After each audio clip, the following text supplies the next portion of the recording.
Hello everybody, welcome to this project.co review. In this video I'm going to be telling you everything you're going to need to know about project.co. As always, if you do have any questions, please leave them in the comment section down below. I will also be leaving a discount link so that you can always get your money's worth for Project. So here we are on the homepage, and what Project is it's a website and software that allows you to manage all of your client work. You can add to-do lists, you can manage projects, request payments for work that you've done in a really easy way. So as you can see, I'm going to be taking you through each of these 8 different sections and basically explaining what each of them do. So the original page is our dashboard. As you can see, it says good evening to us. It tells us how many pages, active projects, overdue and tasks due, and then notifications. You can create all of your new different things here, but we're going to go through these one by one. You can manage your notifications and your starred pages along with a search bar. But getting straight into it, we're going to go to projects. Now, projects are essentially the different things that you can create to manage what you have to do.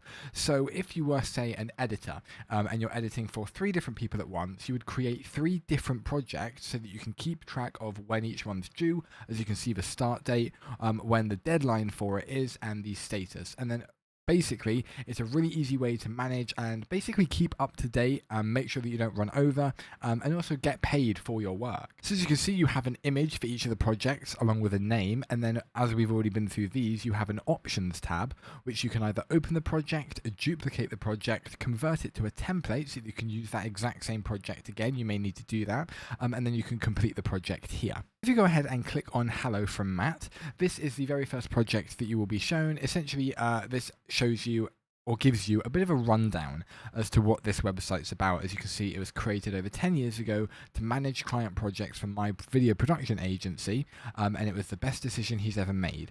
So as you can see, you can edit the image, which is a waving hand icon. You can add a cover image, which is almost like a banner on a social media page, and then you can add tools, you can delete, convert, custom fields, all that sort of stuff. And then when you hit complete project, it will mark it as complete on the date that it is. As you can see, it then locks it, and then you can hit complete. Once you've hit closed page, that will be disappeared from your project page, and it's the same for every single one of them. You also have a navigation bar at the top where you can filter them, you can view all projects, you can view which sort of type you want to view it in, so you can even view it in a calendar view if you want for different times where it's due in.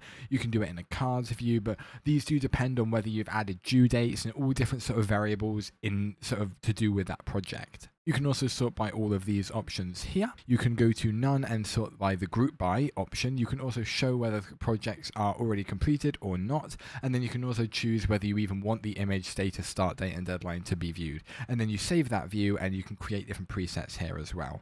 So going back to our homepage, we can move on to templates. Now on this website, templates are basically pre-made designs for your project. So they're not completely filled out for you. They're just sort of things that you may need for very common types of sort of things that you might need to do. So if I go to the template gallery, which it gives us to do, these are all the different ones that they give you. So there's over 30, but for the sake of this, we're going to be using a to-do template. So what this shows us is a bunch of sticky notes for our cover image. It shows us our main image here, along with some tasks and some notes. So it's already put the tasks and notes in, and that's because for a to-do list, you'd have the task, and then for some of those, if you want sort of a bit of an idea of what to do for them, you would also have a note included with them as well. So this is a really handy way to add templates to your designs so that you don't have to completely create a project from scratch. It already looks quite nice and it's already organized for you. Now, under the tasks option, we have all of the different tasks that we've got. So as you can see, it gives us some default ones already. So this is a task. All you need to do when you've got a task is simply tick it off, and then it will mark as completed, and after a few seconds it will disappear.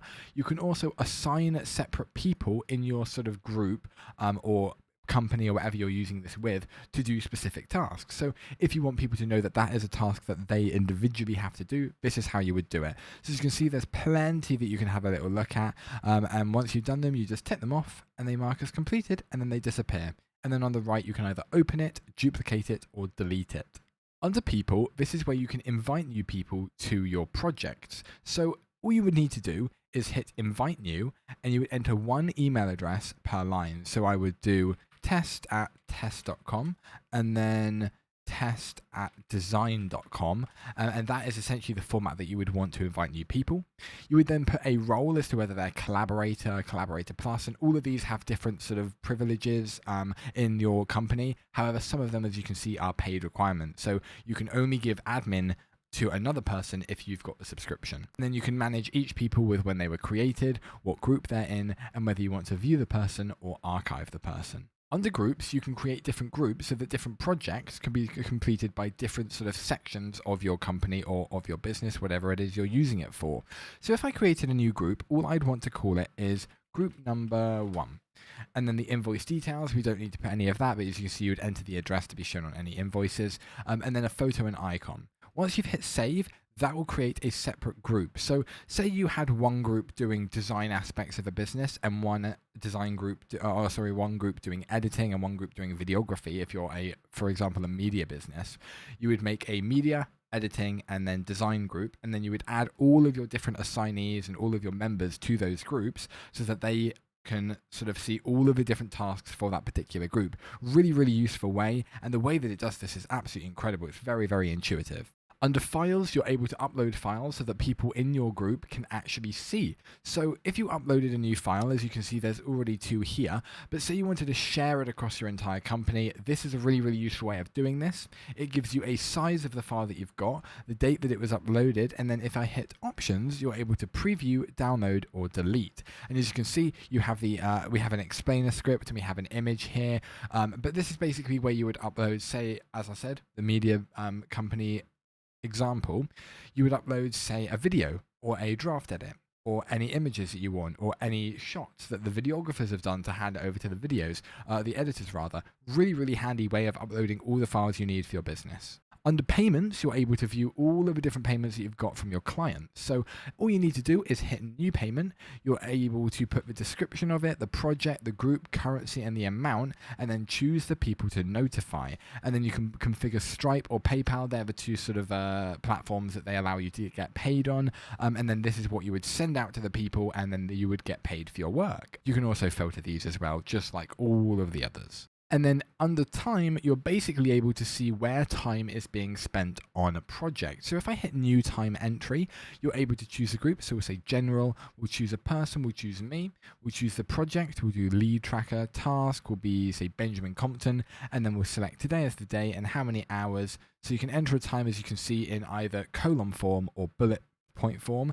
So we're going to do 1 hour, simply 1 hour, and we're able to say that we've submitted 1 hour of time to this project, and I will get paid for that 1 hour once I've been invoiced. But that is about it for project. So now it begs the question, what do I think of project? Now, I really, really like this. I've used in the past many different sort of softwares that are very similar, but none of them have a user interface as clean and intuitive and user-friendly as this. I love the way that it's all laid out.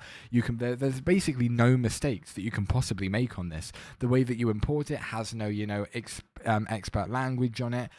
The way that you can just click on any single one of them, invite as many people as you want. Obviously, there are a few things behind paid walls. However, the amount of features that you get for the free is completely viable for any business wanting to use something like this. So I would definitely recommend this to anybody who is doing client work, who is a freelance worker, that is wanting to manage a lot of projects under one roof at the same time.